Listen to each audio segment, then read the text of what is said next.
If you get a vaccine, your antibody response is not that great. Your immune cell levels are very low. They're not very active.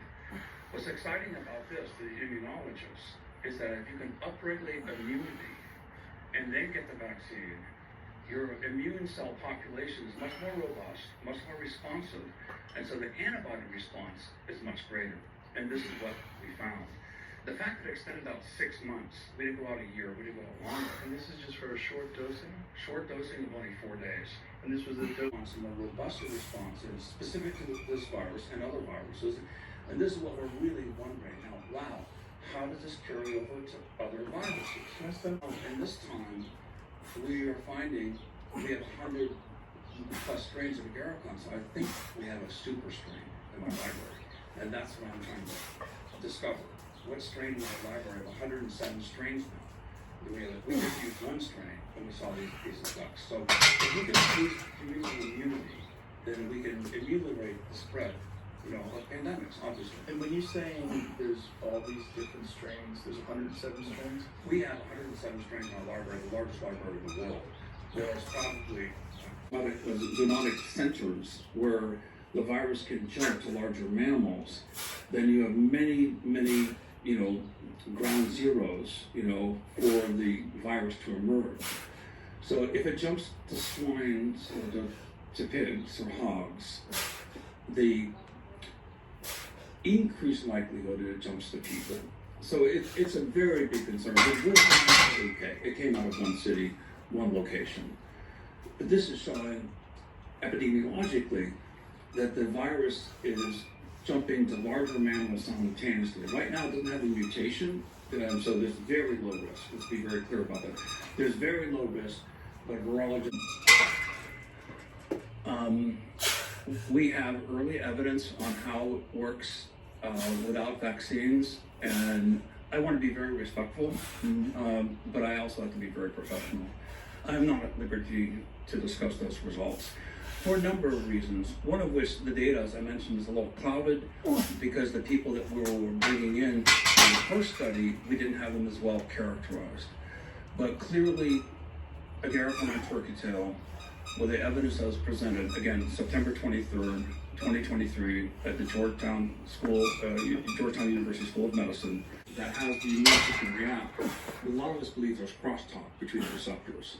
That receptors say, okay, this is helpful, it awakens other receptors, and then you get this quorum response of the immune system at a higher state of readiness without being detrimental to the body that's created the immune system.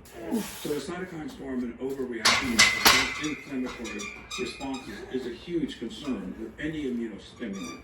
So that's why in JAMA, it was written up, the concern about the cytokine storm. I co-authored an article with the University of Arizona School of Medicine, physicians at California San Diego Trust Institute. They're the ones that came up with this idea of vaccine extension, because so many people are concerned about how many vaccines do I take, and what happens when you take so many vaccines. So the idea of having your innate immune system in a state of readiness so vaccines work better and you have to use them less. I mean, that's the holy grail of that vaccinology. And what is this? But that's back to my original question. What does it do for people who don't want to take vaccines? What can it help their immune system fight off things? Vaccines. I've come to understand why they didn't want vaccines. I totally respect their opinion and what they did, but they're very interested. Many people are, and not needing a vaccine. How can I build innate immunity?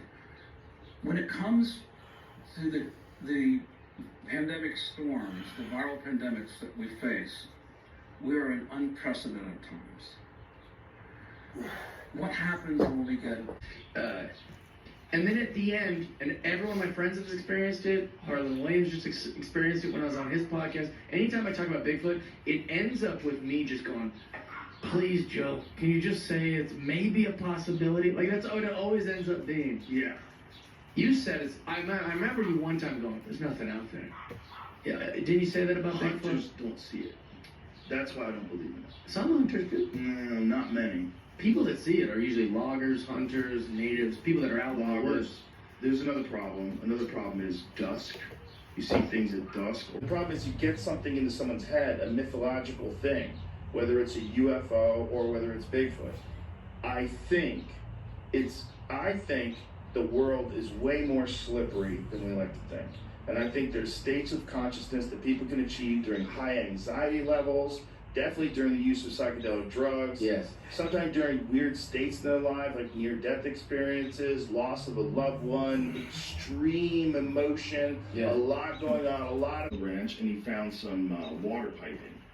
And he followed the water piping, and it was pretty considerable distance.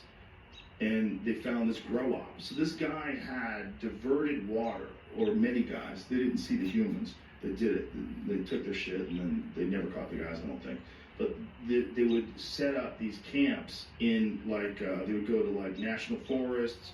Apparently it's big in Northern California, where they go deep, deep, deep in the woods. They backpack in, and then they have a massive grow op on public land. Yeah. And they just get it till the time it's, ready to harvest, that you would not be able to see under normal conditions. It's not outside the realm of possibility. I'm not married to it, but it's not outside the realm of possibility. Now, if that is what we're seeing with UFOs, if what we're seeing is our future, if what we're seeing with those beings is the eventual shape that human beings will take as evolution progresses, we become these genderless, little spindly things with giant heads. Yeah. Flying spaceships with our minds. That kind of makes sense. It could be that, but it could also be black bears.